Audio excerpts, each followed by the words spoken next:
Hey, everybody, in Poetic Justice, and I am your host of the show. I am the man behind the paint, Charles Gardner, and today we have a guest, Mr. Grimlock, with us, and we are going to be talking about how to energize uh, the playing field when trying to investigate. And there's way too many people, and we'll get to that in a second. But the other thing Oh, that we'll be talking about is I have a book suggestion for everybody to read, something new to do, and I'm going to do this every new Poetic Justice. I'll have a book up there for everybody to check out and read. I got some suggestions for you to read. Oh yeah. Yeah. Okay. So it's the day after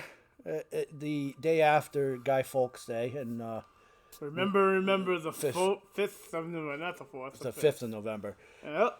So, great holiday. I'm not going to get into that stuff right here because we're talking about ghosts, but happy Guy Fawkes Day to everybody out there that celebrates. And hopefully you guys enjoyed your Halloween. Also, that was a lot late. Yes, you did a great ceremony with that. That Thanks. was very intriguing. It's the first time ever digging back to my roots like that and celebrating and getting kind of immaculated with that religious world. Spiritually active. Yes. Now, when you go in to do an investigation, and most people start off with cleansing themselves, so that just went off. Creepy, but that's actually my phone's text messaging. I should have shut that off, but I didn't. So we're just gonna It's coming from there. over there. Oh. So, yeah, Who's texting? Oh, no number. Oh, that's the divine talking to you. yeah, Oh, yeah. it definitely could be. So when you go into an area, whether it's a cemetery, a building, someone's personal house, most of the time we start off by some sort of protection for ourselves, like protecting ourselves going inside there. But then you start off, and a lot of people don't do this, but there are a lot of people that do. And all you do is start off by asking, "How did you die?" And if I'm a spirit, and that place has been investigated over and over, that gets tiresome after a while. And I'm not going to answer you because So think of it this: the ghosts were once human, okay, and if they have an active intelligence, or they are not a photographing haunting, which is haunting that repeats itself constantly. It's just energy that's trapped. They're gonna get annoyed, okay, because if you were asked the same million questions over and over again, you would get annoyed too. Okay? right, And people don't realize this because they see it on TV and they're like, let me just do this again, blah, blah, blah, you know? And it's just really annoying. And I can see why some ghosts don't like the living because of this. right. So, Now, when you're hanging out with your family members and the friends, and you're having holidays, or even just little get-togethers, you try to make the atmosphere festive. You know, whether it be playing a movie that someone likes or playing video games, you're more out to get interaction with your guests when you're doing that. oh, it's your antisocial. Yeah, which there are some people out there that are. But I believe that is also a way to get the dead to talk to you, is to make the atmosphere festive. Like a lot of times when it's the Day of the Dead, for example, that just went by, it's a very festive environment. So of course they get a lot of interactions with their relatives and ancestors. And there are a lot of other religions that do the same thing. But even when you're going into a building, one of the things I like to do is I like to dress the part. So if I'm going into a building that's say like Smith Castle, I did go in there to check it out with PLS, which thank you, Rick, for that. That was a great time. Just to check out the environment first. Now I know a little bit about the history. I know the gentleman that ran the building, or owned it, the lawyer, accused, and basically they went through the lawyer, and it ended up being accused of being pirates, 23 of them. And they were hung in the gallows of Newport. So next time I go down there, I am going to dress in pirate gear. Why? Because last time one of my friends did that, he got a lot of responses, and he wasn't investigating. They were just there as just for reenactors. fun, yeah. So a big known one would be Gettysburg. So one of the reasons why Gettysburg is like heavily active is because they do a lot of reenactments there, and it stirs up the ghosts that are there, and they do a lot of the traditional stuff of that time period. And that's why a lot of sightings are happen a lot down there, is because of that. And some other things also, but we're not getting into that right now. So it's familiarize, like, play some music. Like you were telling me that you like to play the music of the time. I do. That they would be alive at, and try to... And it also just moves the energy around also. So it moves the energy around. It changes the funky-fied, terrible, like, oh my god, it's spookiness with different types of music. And it actually changes the atmosphere. Music is 100% a conductor and a mover of energy. No matter what, there's music that puts you, it makes you hyper. There's music that makes you, trust me, I listen to music that makes you want to break stuff. There's music that makes you calm, like we're listening to right now. And then there's music that, well, it puts you in a state of mind which you shouldn't be in. But I like to go into the building and play festive music. And by playing, like, the pieces of music that would have been played back then. We did so when we went to Slater Mill, when I went with Keith and Carl Johnson. I played the music outside one of the buildings that would have been played back then.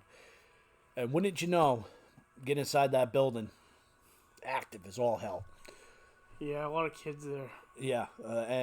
No, this was the house. Oh, it was the house. It was the house. Oh, it wasn't the actual mill. Okay. We did go in the mill, and we did have stuff happen there, but I had put the music out in front of the house to get that reacting. And it did. It really did. And I've done stuff where I've gone into the paint house, and I've set up in the music room pianos playing. And I just let it play for a little bit. And then I start talking. And I usually get a response. Not 100% of the time, because the dead does not react. They're not there for your amusement. They're not puppy dogs. They don't react all the time, because humans don't react all the time to stuff. Well, the living doesn't react. Yeah, so it's energy, you know what I mean? It's coming from that. But I believe that's a better way of charging the atmosphere than just going in there with one of those big electronic chargers that start zapping the crap out of the atmosphere. Well, it's kind of like giving them speed, like caffeine, like shots of espresso when you do that. And then, one of the problems is you don't know what you're charging either. No. No, you don't. Because it could be ghosts, which were once alive, or it could be something else that you're charging that's going to be like, ooh, let's have some fun. And then you have a very interesting night. True. Well, I'm going to tell you a really good story that we had, and I believe the people of Poetic Justice would like this. We were out with PLS at a insane asylum that was part of the ACI. And we were doing the investigations. Was it the Lad Center? No. Oh. And the investigation was going, it was mediocre. I mean, we were getting hits here and there, but we weren't really getting any solid evidence. So I walked into what was called the rec room, and I decided to take one of the board games and put it down, open it up, and bang. Interaction. Why?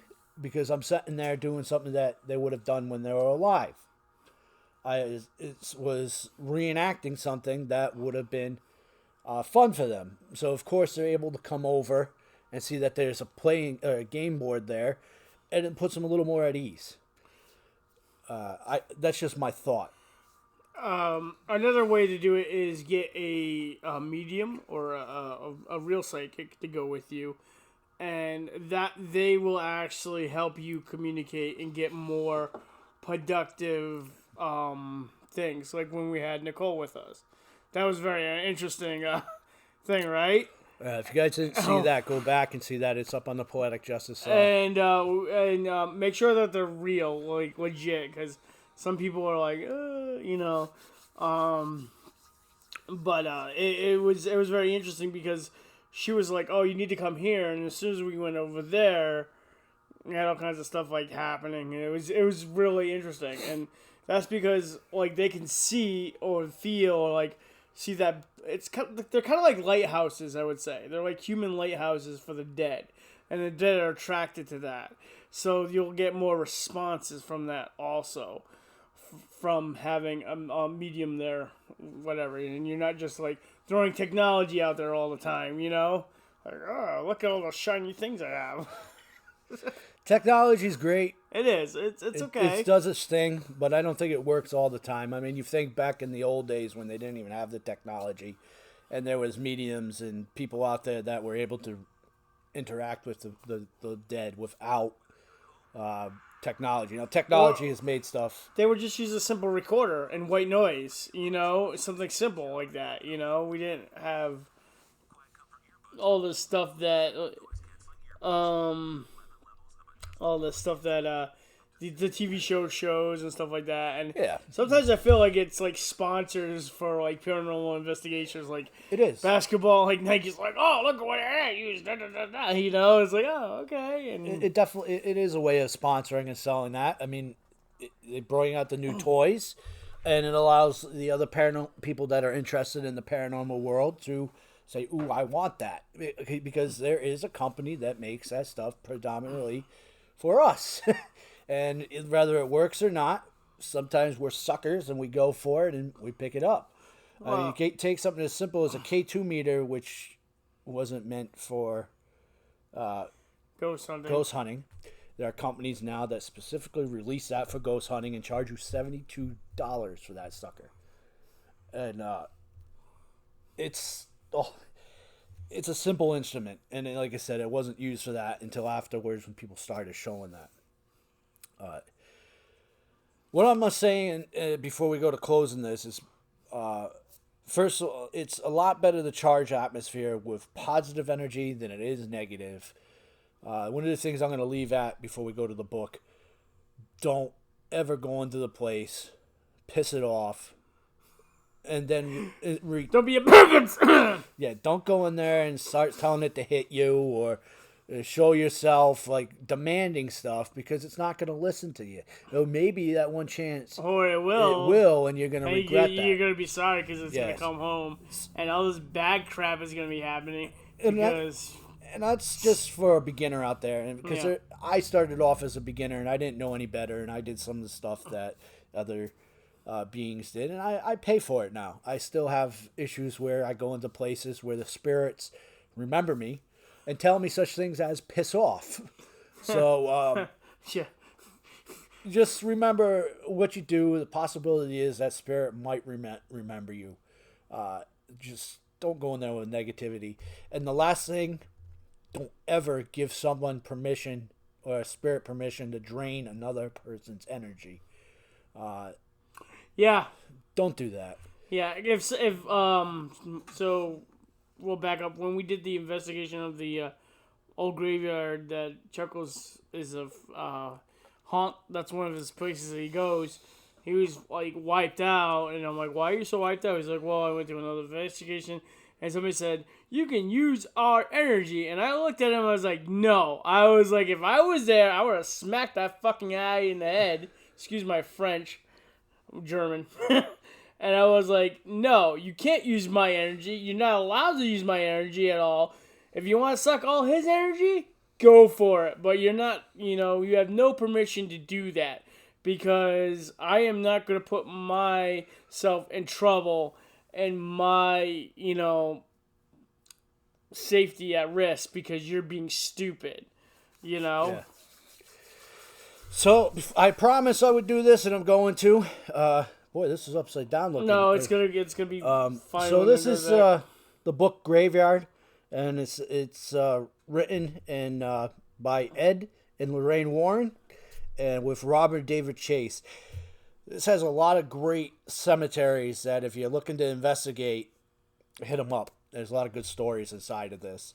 And it's kind of like a guide, whether or not to spots. And a lot of the stories you read, you can tell they're fictional, but they have some sort of truth to it.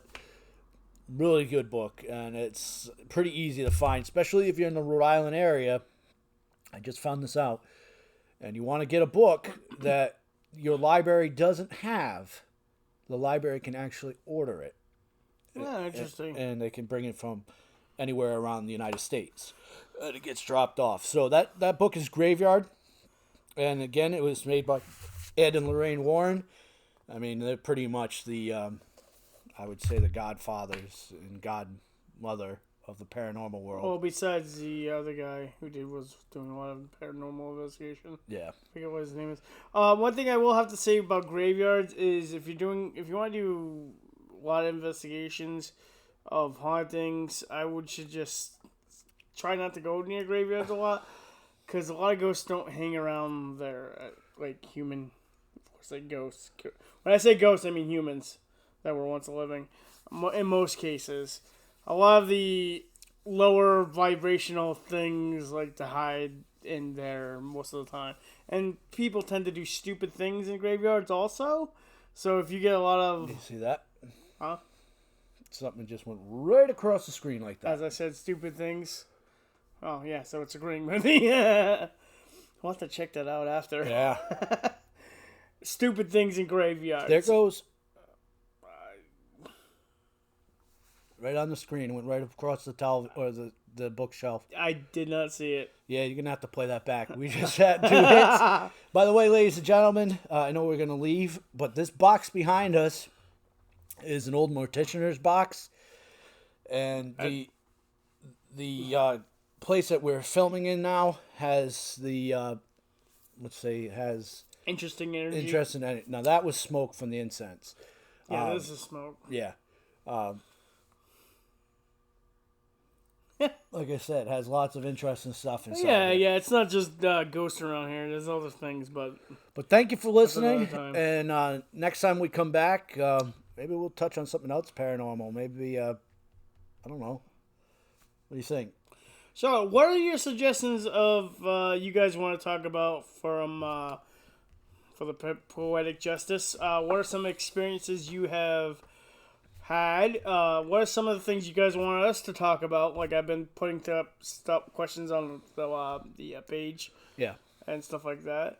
And this is also going on the Geek Clan website also, because I think that Poetic Justice is a good fit for that thing, for the Docker geeks and interesting stuff in my clerical background. Love that.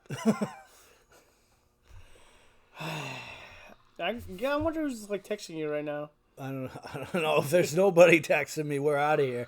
I'm not out of here. I'm fine with it. But thank you once again. Yes, thank you. And stay tuned and go back and watch some of the older stuff. Like and subscribe and all that other fun stuff. So is this going on the Chuckles thing too? It's not going on YouTube at all. Not yet. We haven't gotten a YouTube. It's going on my YouTube. Yeah, like and subscribe to this YouTube station. It's going on my YouTube, and we're going on Facebook too. So guys, like I said, if you guys want us to talk about any subject, just send it all down. So I am Grimlock Stonehammer, the Geek Cleric, and this is the host of the show. Oh, I'm sorry. The man behind the paint, Charles Gardner. Signing off. So enjoy your day, guys, or night. Bye.